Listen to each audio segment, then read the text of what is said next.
President Trump says the administration will de-escalate in Minnesota after nice conversations with Governor Walz and Minneapolis Mayor Frey. But Frey pushed back following his meeting with border czar Tom Homan, posting in part, quote, "I also made it clear that Minneapolis does not and will not enforce federal immigration laws and that we will remain focused on keeping our neighbors and streets safe." This as Democrat lawmakers threaten to shut down the government by the end of the week over DHS funding. National Review senior writer Noah Rothman joins us now. Great to see you this morning, Noah. Thank you for joining us. So just step back, big picture here. You've talked a lot about this over the years, but I think it's important to remember what is going on here. You have federal agents in Minneapolis trying to enforce federal laws. And then you have Democrat politicians in Minneapolis and in Minnesota at large and in other places who are doing all they can to foment a situation where ICE officers are not able to carry out their constitutional responsibilities. Absolutely.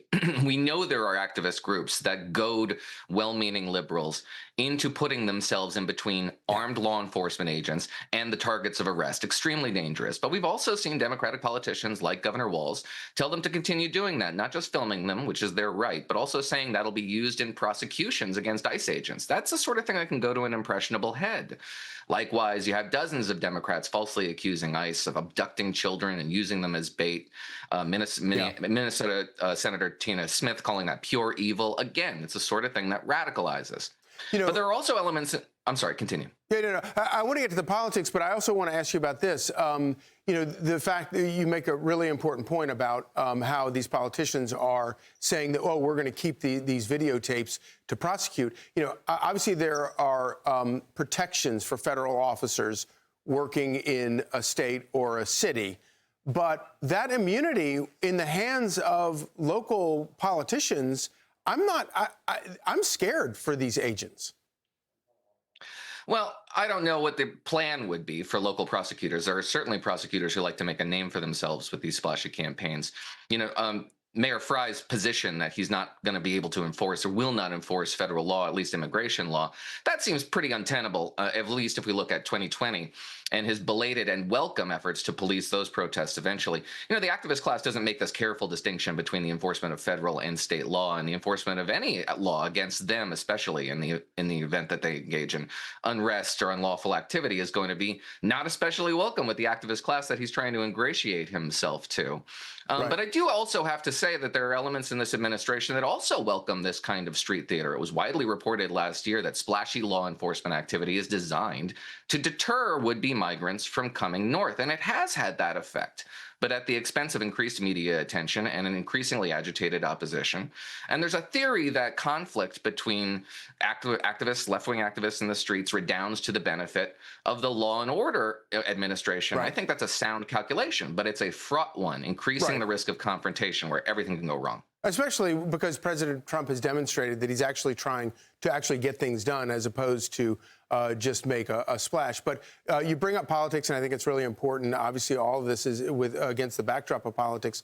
Michael LaRosa, former Biden administration official, has this warning to people like Jacob Frey, who are saying that we will never cooperate. He posts on X, "This is a death for 2028 Democrats. Stay away, run away from this as fast as you can," going on to say, Obama chose tough enforcement and won re-election. Biden chose accommodation and paid a governing and political price. Bad policy is bad politics. And I'm also reminded that in Virginia, Democrats love to point to Virginia and New Jersey, the mayoral races last year. In both cases, they ran on border security. The Democrats won running on border security. Do you think that they will, in November, midterms, Democrats will embrace Jacob Frey, or will they embrace border security? That's the big question. And the activist class is going to make it very difficult for Democrats who want to have a national profile to run on border security or be a sound steward of border security. But that admonition is pretty sound. And that's the point of Trump's tactical retreat. A tactical retreat is not abandoning the campaign. It's prosecuting the campaign under more auspicious circumstances. Trump will be, and the Democrats and Republicans rather, will be able to make the case that this is really only happening in Minneapolis and Minnesota because of the political culture that prevails in Minneapolis and Minnesota. It'll make itself. They just have to deprive Democrats of the headlines and the images that justify in their minds the kind of resistance theatrics we've been seeing. Noah Rothman, thank you so much. Thank you. Hey, it's Will Cain. Click here to subscribe to the Fox News channel on YouTube. It's the best way to get our latest interviews and highlights. And click to subscribe to the Will Cain podcast for full episodes right now.